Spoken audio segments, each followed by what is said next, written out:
Bonjour à tous, bienvenue dans le Pourquoi du Comment, presque en mode vacances cette semaine. Ah bah oui, là c'est les ponts de mai qui arrivent, l'occasion de profiter du soleil et de passer du temps avec vos petits chérubins. D'ailleurs, est-ce que vous savez pourquoi un chérubin désigne un jeune enfant au visage doux et harmonieux ?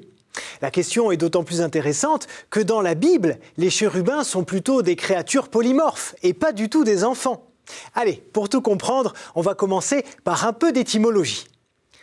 Chérubin est un mot issu de l'akkadien, une langue parlée dans toute la Mésopotamie, du 3e au 1er millénaire avant Jésus-Christ. Le terme caribou désignait des génies mi-humains, mi-animaux, chargés de veiller sur les portes des temples et des palais. Quand les Hébreux se mettent à rédiger l'Ancien Testament, ils ne rejettent pas ces divinités babyloniennes connues dans la région, mais à la lumière de leur Dieu unique, ces caribous ne peuvent être que des créatures et pas des dieux. Ils deviennent donc des kéroubim, des sortes d'anges qui sont au service du Dieu créateur de toutes choses et ont pour fonction de garder et protéger.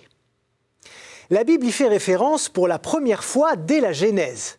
Au moment où Dieu chasse Adam et Ève du jardin d'Éden, les chérubins sont chargés de protéger l'accès au chemin qui mène à l'arbre de vie.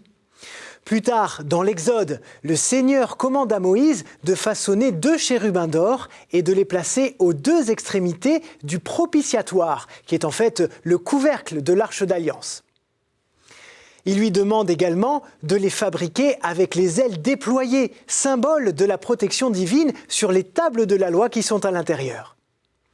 Plus tard, le livre des Chroniques nous raconte que le roi Salomon place 2 chérubins monumentaux dans le Saint des Saints, au milieu du temple qu'il construit pour l'Éternel.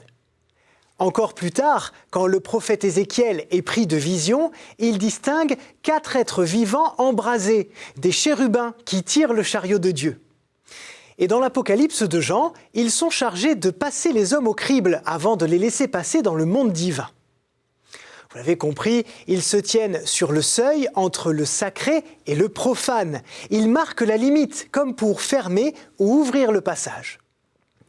Cette importance est d'ailleurs rappelée par le théologien Pseudo-Denis l'Aréopagite en l'an 490 de notre ère, lorsqu'il réalise sa hiérarchie céleste, une sorte de classement des anges, des plus proches de Dieu aux plus éloignés. Mais s'il désigne aujourd'hui des enfants, est-ce que c'est parce qu'ils leur ressemblaient ? Eh ben non, pas vraiment. Dans la mythologie mésopotamienne, ce sont des sphinx ou des taureaux ailés à tête d'homme. La Genèse, de son côté, ne nous donne pas d'indices sur leur apparence. Mais on sait que sur l'Arche d'Alliance, ils sont représentés de la même façon. Finalement, c'est Ézéchiel qui va être le plus précis. Il décrit des êtres à 4 faces, taureau, lion, aigle et homme, avec 4 ailes, des pieds de veau et des mains humaines. Dans l'Apocalypse, Jean affirme qu'ils ont également 4 faces, mais aussi plusieurs ailes couvertes d'yeux, symbole de l'omniprésence et de l'omniscience. Mais bon, c'est pas vraiment le portrait robot d'un enfant tout ça. Alors il faut se tourner vers la peinture et la sculpture. Comme je vous le disais, les chérubins ont pris place parmi les créatures angéliques à partir du 5e siècle. Du coup, on s'est beaucoup éloigné des monstres qu'ils étaient à l'origine. L'art grec du Moyen-Âge les représente simplement avec une tête d'homme et des ailes, parfois recouvertes d'yeux. Et c'est en fait l'art occidental de la Renaissance qui achève la transformation, en faisant de ces anges des enfants souriants et joufflus. Une personnification qui s'affirmera avec l'arrivée du baroque vers le milieu du XVe siècle. Ce style, moins attaché aux vérités théologiques qu'au désir de représenter avec profusion et générosité toute la grandeur de Dieu, va populariser l'image de ces angelots potelés. Et dès le XVe siècle, justement, le mot chérubin est employé familièrement à propos d'un jeune enfant ou d'une personne au visage rose et poupin.